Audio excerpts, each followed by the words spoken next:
그리스도인들의 삶의 자세는 신앙적 자세여야만 합니다. 신앙적 자세는 어떤 형식적인 신앙이 아니라 하나님이 원하시는 대로의 신앙을 갖는 것입니다. 이것은 우리 삶에서부터 드러나야 된다는 거예요.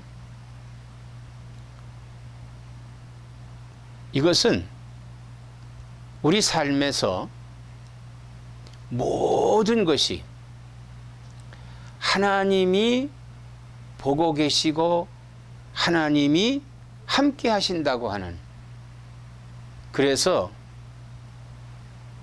하나님과 함께 하는 그러한 생활을 가리켜서 신앙적인 자세다 이 말이에요.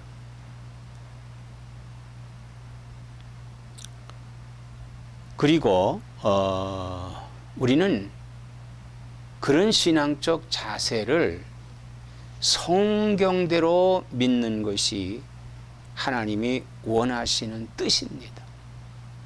성경대로 믿는 것이 하나님이 원하시는 뜻이에요. 그러니까 가인과 아벨 두 사람이죠. 가인은 그도 하나님을 섬겼습니다.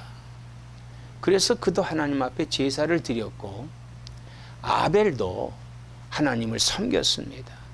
그래서 하나님 앞에 제사를 드렸습니다. 그런데 하나님이 가인의 제사는 받지 아니하시고 아벨의 제사를 받으셨어요. 자, 가인의 제사는 왜 받지 않았을까요?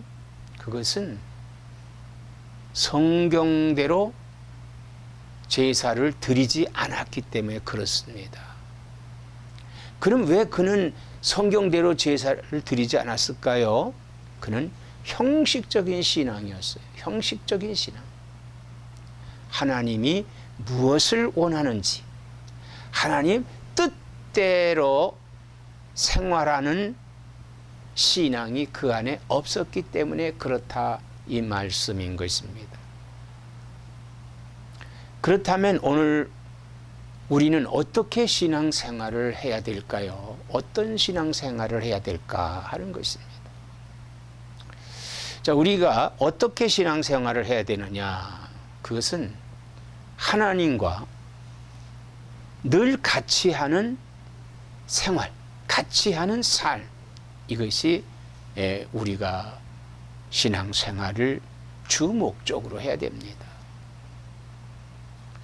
그럼 하나님과 같이 하는 삶이 뭐냐? 바울 선생님은 오늘 본문에 잘 말씀해 주고 있습니다.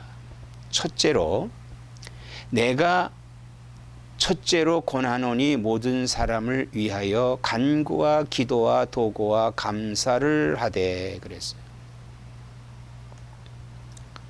그게 첫째는 기도하라는 말씀인데, 기도라고 하는 것은요,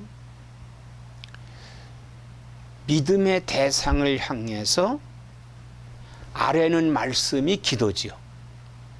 아래는 말씀. 그러니까 늘 기도한다고 하는 자세는 하나님과 늘 같이 한다고 하는 자세예요. 우리가 하나님과 가까이 하고 하나님과 함께 한다고 하는 그러한 신앙을 갖고 있다면은 기도를 쉬면 안 되겠지요. 그래서 바울 선생님은 쉬지 말고 기도하라고 했고, 사무엘 선지자는 기도에 쉬는 죄를 범하지 않게 해달라고 했습니다. 기도하지 않는 것도 죄예요. 그러니까 늘 기도해야 된다는 것입니다. 기도해야 된다. 근데 사람들은 흔히요, 기도하면은 자기가 원하는 것을 많이 기도해야 되는 줄 알아요. 그래서 그룹으로 산기도를 간다든지 기도원에 가서 한다든지 기도실에서 기도를 합니다. 열심히들 기도해요. 그런데 그렇게 기도하고 나서 기도를 마치고 가면서 하는 말이, 나 오늘 기도를 많이 했는데 내 기도를 하지 못해서 좀 아쉽다라고 하는 사람들이 있습니다. 근데 사실은요, 내 기도도 중요하지만은 내 주변을 위해서 기도하는 것이 중요한 것입니다. 왜? 우리는 더불어 살고 있기 때문에, 우리 사회에서 살고 있기 때문에 우리 주변을 향해서 기도해야 되는데, 바울 선생님은 2절에 임금들과 높은 지위에 있는 모든 사람들을 위하여 하라 그랬습니다. 그러니까 기도를 하는데 위정자들과 권세자들을 기도하라는 거예요. 위정자들과 권세 있는 사람들을 기도하라. 자, 위정자는 정치하는 사람들이죠. 그러니까 정치하는 사람들을 대통령에서부터 국회의원들, 이런 장관들, 이런 정치하는 사람들 있죠. 도지사라든지 이런 사람들을 위해서 우리가 기도해야 된다는 말입니다. 그러면 왜 이 위정자들을 위해서 우리가 기도해야 될까요? 권세 있는 자들, 이 권세라는 것은 권력을 쥐고 있는 사람을 가리키거든요. 그러니까 예를 들어서 회사면은 회장이라든지 사장이라든지 이런 사람들을 위해서 기도해야 된다고 하는 거예요. 참 우리는 이런 어느 위정자, 어느 정치가 밑에 우리 주변에 그런 정치가가 있느냐에 따라서 우리 삶의 변화가 일어납니다. 왜 그러냐 하면요, 바울 선생님은 뭐라고 말씀하고 있냐면, 이는 우리가 모든 경건과 단정함으로 고요하고 평안한 생활을 하려 함이라 그랬어요. 우리가 그야말로 신앙생활을 편안하게 하고 우리 삶을 평안하게 하기 위해서 우리가 위정자들을 위해서, 권세자들을 위해서 기도해야 된다는 것입니다.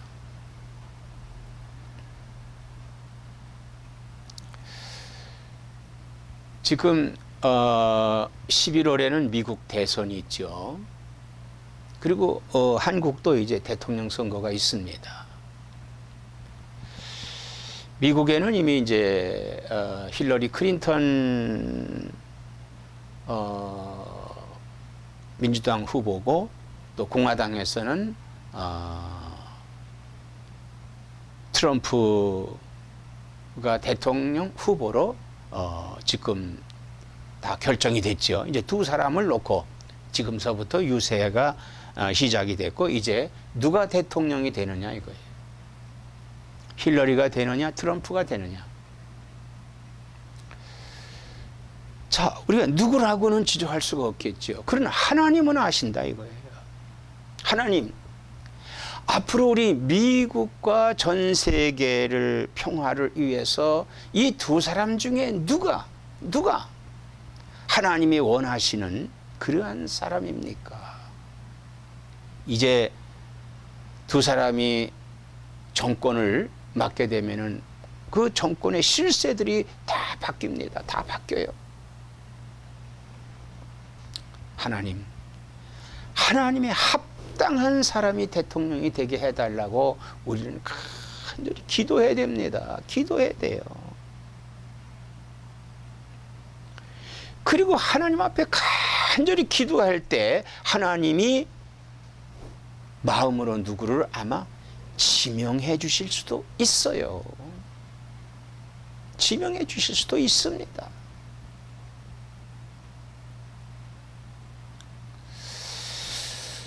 또 우리 한국에도 역시 대통령 선거가 있습니다. 이제 누가 대통령이 될지 많은 사람들이 지금 대통령 후보로 나오겠다고 좀 생각하고 있습니다. 이런 분들을 위해서 우리가 기도해야 돼요. 하나님이 기뻐하는 사람, 또 이 사람이 대통령이 되면은 우리 신앙생활에 참 평화롭지 못하겠다고 하는 이런 사람이 있다면 우리가 하나님께 간절히 기도해서 하나님 앞에 영광을 돌리고 하나님이 인정하는 그러한 사람이 대통령 후보로 나와서 당선되게 해달라고 우리 기도해야 돼요. 우리가 우리 평안을 얻고자 하기 위해서 예를 들어서 이 선택을 하는 것은 우리가 역사를 잘 봐야만 합니다. 일제강점기에 일제는 우리에게 신사참배를 요구했지요. 우리 기독교가 적극적으로 반대했습니다. 신사참배해서는 안 된다. 왜? 그건 신앙적인 행위이기 때문에. 그랬더니 나중에 뭐라고 회유를 했냐 하면은 국가 행사다. 그래서 국가적인 어떠한 의례다. 국민 의례다. 그래서 일부 강요에 의해서 우리 목사님들이 거기 동의하고 거기에 동의해서 그만 찬성을 하고 말았지요. 그러나 반면에 죽기까지 반대했던 분이 계시죠. 뭐 주기철 목사님이라든지 뭐 이런 목사님들이 반대를 했습니다. 그래서 우리가 해방 후에는 교회가 두 개로 갈라지지요. 신사참배한 교회와 신사참배하지 않은 교회로 갈라지고 이 분열이 계속 이루어지게 됐습니다. 우리가 이것은 참 마귀가 좋아하는 거예요. 마귀가 좋아하는 겁니다. 물론 신사참배를 결의한 쪽의 얘기는 교회를 유지하기 위해서 그랬다. 이건 평안하고는 관계가 없습니다. 이거는 삶의 평안을 얻기 위해서 하고는 아무 관계가 없는 것입니다. 왜? 그것은 기독교를 말살하는 것이기 때문에, 기독교를 약화시키는 거기 때문에. 자, 오늘날 우리 북한 같은 경우도 기독교라고 하는 그 자체는 있지만 믿지 못하게 하는 거예요. 종교의 자유가 있지만은 믿지 못하게 하는 겁니다. 기독교 말살이지요. 그래서 우리는 권세자들과 위정자들을 위해서 기도해야 된다는 거예요. 기도해야 된다는 겁니다.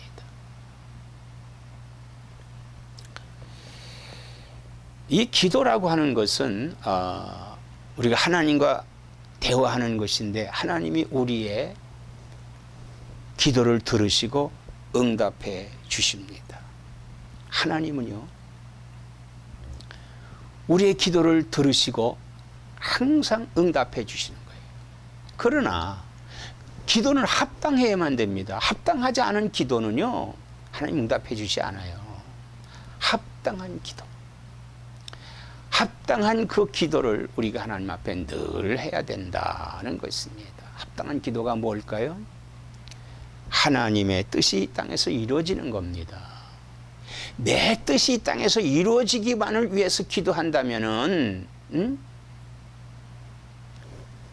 기도에 응답받기가 힘들지만 하나님의 뜻이 이 땅에 이루어지기를 원한다면은 그럼 거기에 내 기도도 하나님이 합당한 뜻에서 이루어질 수가 있습니다. 그래서 하나님의 합당한 뜻을 위해서 기도할 때 하나님께서 반드시 응답해 주신다고 하는 사실을 믿으시는 여러분 되시기를 바랍니다. 그래서 하나님은요, 하나님이 원하시는 것은 하나님이 창조하신 모든 인간이 죄로 말미암아서 하나님 곁을, 하나님과 관계가 끊어졌는데 이 끊어진 사이를 하나님이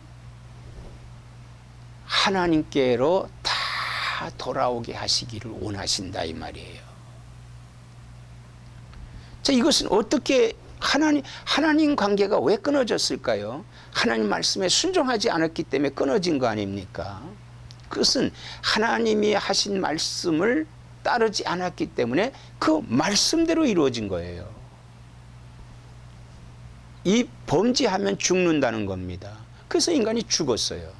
그러나 하나님께서 그 죽은 인간을 살리셔서 하나님께로 돌아와서 구원받기를 원하는 것이 하나님 뜻인데, 이 하나님이 구원받기를 원하시면서 진리를 알기를 원하신다 이거예요.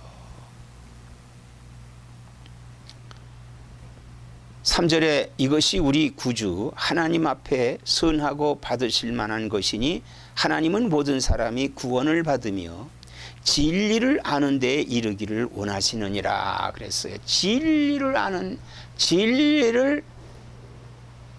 알기를 원하신다 이거예요. 진리를 알기를 원하신다. 자, 진리가 무엇인가? 진리,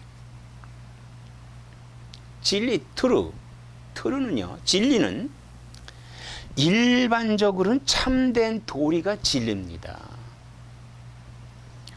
예를 들어서 우리가요, 교통 신호를 지킨다. 교통 신호에 푸른 빛은 우리가 갑니다.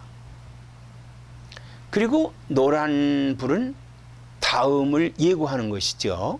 이제 붉은 등이 켜진다는 거예요. 그래서 붉은 등이 켜지면 서야죠.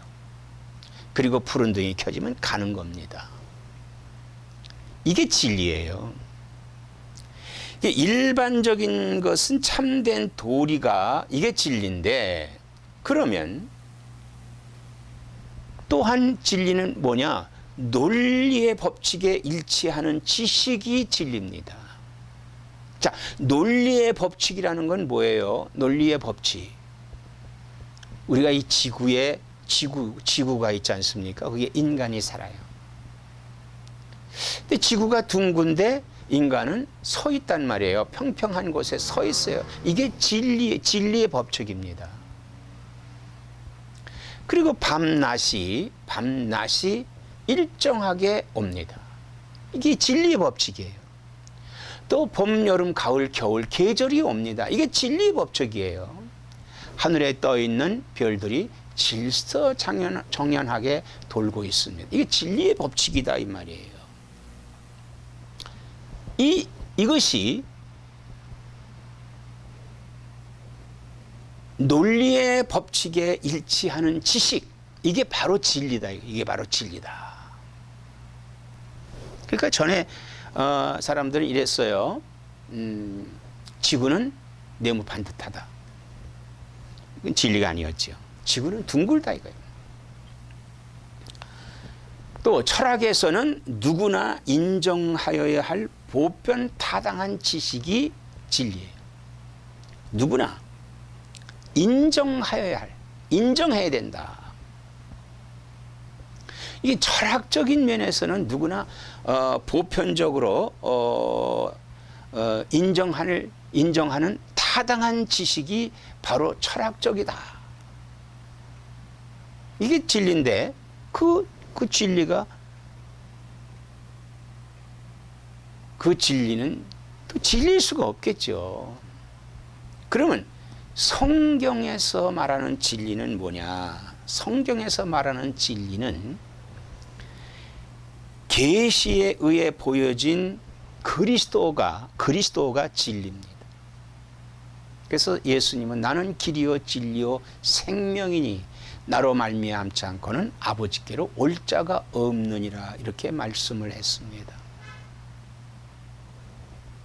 바로 이 그리스도가 진리다 이거예요. 그리스도가 진리다. 요한복음 14장 17절에 예수님께서 그는 진리의 영이니 세상은 능히 그를 받지 못하나니 이는 그를 보지도 못하고 알지도 못함이라. 그러나 너희는 그를 아나니 그는 너희와 함께 거하심이요 또 너희 속에 계시겠음이라 그랬습니다. 진리의 영이라고 그랬어요. 진리의 영. 그 진리의 영이 성령이시죠. 성령이 그리스도를 증거합니다. 그리스도를 알게 합니다. 그리스도를 알게 하는 거예요. 그리고 예수님께서 빌라도의 법정에서 말씀을 하셨습니다. 재판을 받았지요. 빌라도가 이르되 그러면 네가 왕이 아니냐?